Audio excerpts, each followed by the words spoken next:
these connections, these links, this chainmail or this fence of ideas is so valuable, because when we are presented with a new piece of information, we have this almost this safety net of rings that are all connected to each other, and we're just building on it.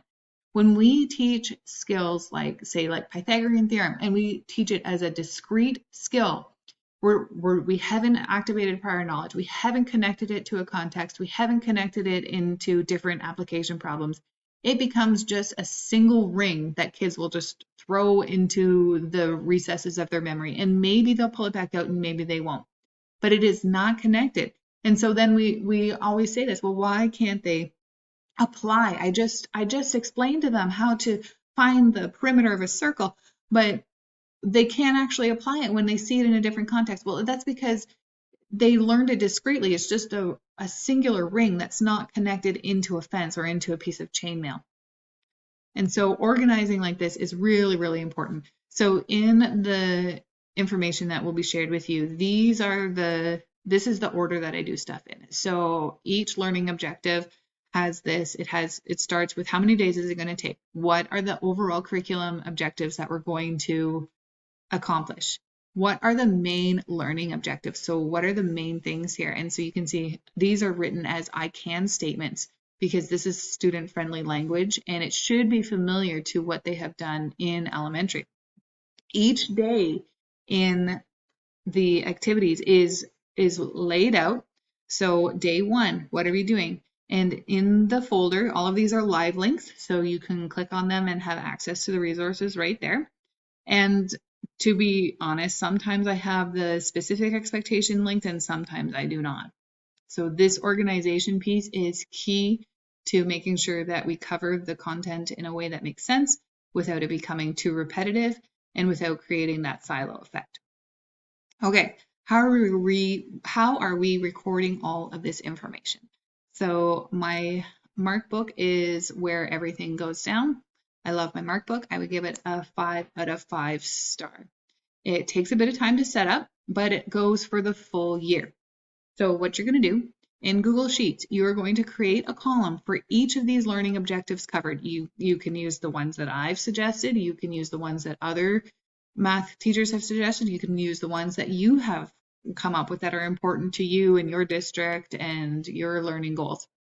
And when you are assessing, you are going to record the level of achievement by objective rather than by full test. So you're not going to write, oh, on quiz 1, you got a 4 out of 5, and on test 2, you got 85%.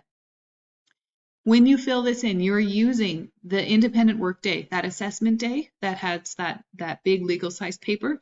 You're going to use what happened during the board work. You're going to use what happened during seat work or deliberate practice to create an overall mark for that student for that learning objective.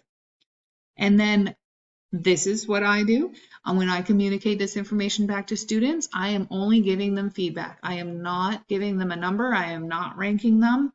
It is not relevant. I do not rank my own children. I do not rank my students. The kids that know that they're killing it, they know it. They do not need me to tell them how good they are. They know they're good. And the kids that are struggling, they know that they're struggling. They do not need me to remind them that they still got 3 marks less than the person sitting next to them. They do not need that. Okay, they are working on stuff. I'm focusing on growth, and I am focusing on mindset, and I'm focusing on feedback and using feedback. What are your strengths? So why is learning objectives so much, or learning objective based marking so much better? This is like a mastery model. It allows you to quickly see what they do well at and what they need to work on. Okay, and also it also lets me know what skills overall as a class we maybe need to revisit because maybe we didn't do a good enough job on it first time through. And if you set it up right, or you can copy mine, your mark book will make your report card comments for you. And let me show you what this looks like. So here's Alex, Betty, Carl, and Dave again. So here are my learning objectives. So learning objective 1, learning objective 2, we'll look at this one because we've seen some warm-ups and we saw this assessment. So here we have 2-step equations. Well, Alex, he did pretty well. It got into just starting the level 4 But Betty, man, Betty really knows how to do two-step equations. In fact, she does it so well that you can see here that it is her highest score. It is her highest score overall. So this spreadsheet is pulling that data from this row.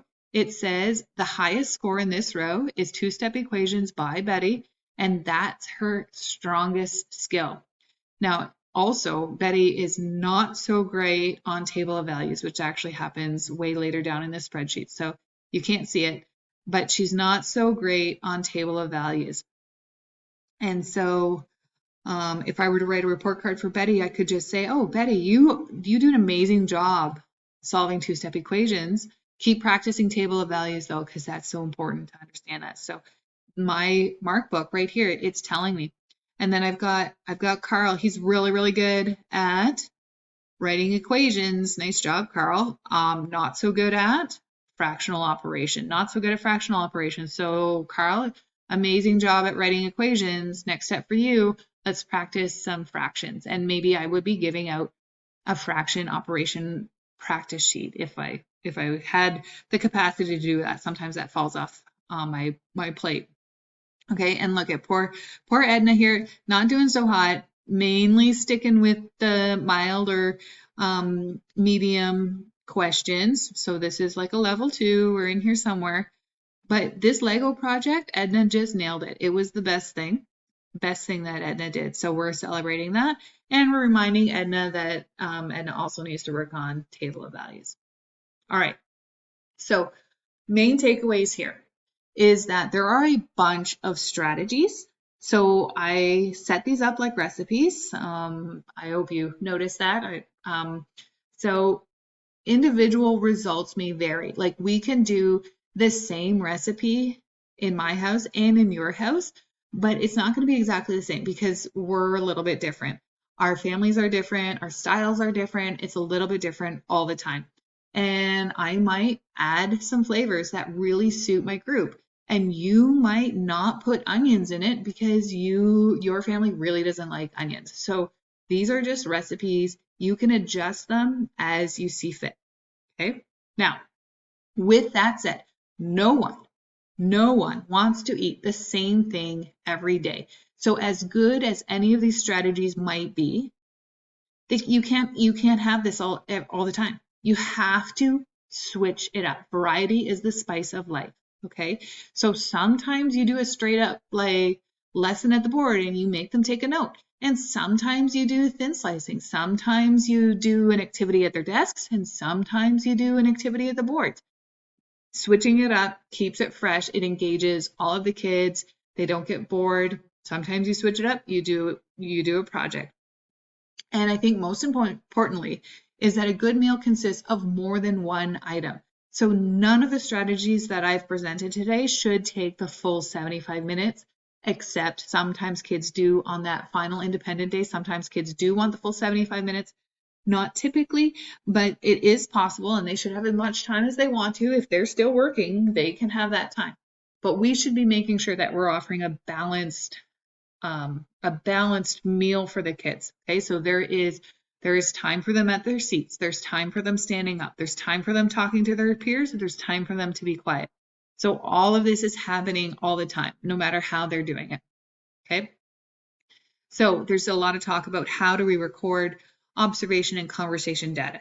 So in order for this to even begin to be possible, in order for you to be able to record conversation and observation, you need to be able to hear and see them do math. So you must stop talking so much and let them do the talking. And you ask the questions and you guide and support their thinking, but you're making suggestions to improve their thinking and for them to explain what's going on for them right now.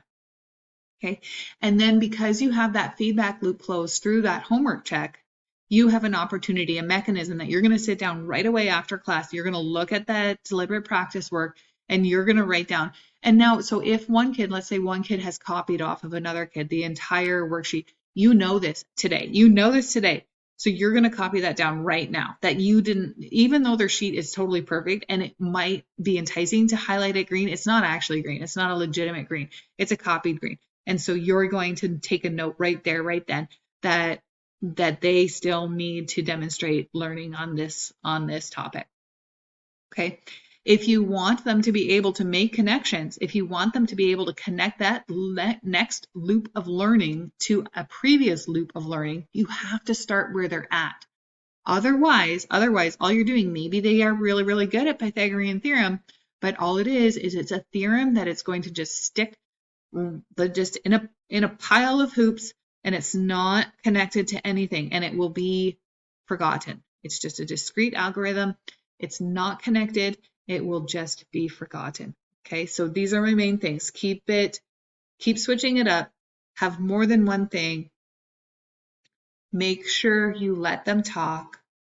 Give them that feedback right away. Encourage them to remember that learning is a process, that we're never done learning. We're always learning, and we always need to start where we're at. Okay, that's it from me. I will figure out how to add all the links, and thank you so much for listening.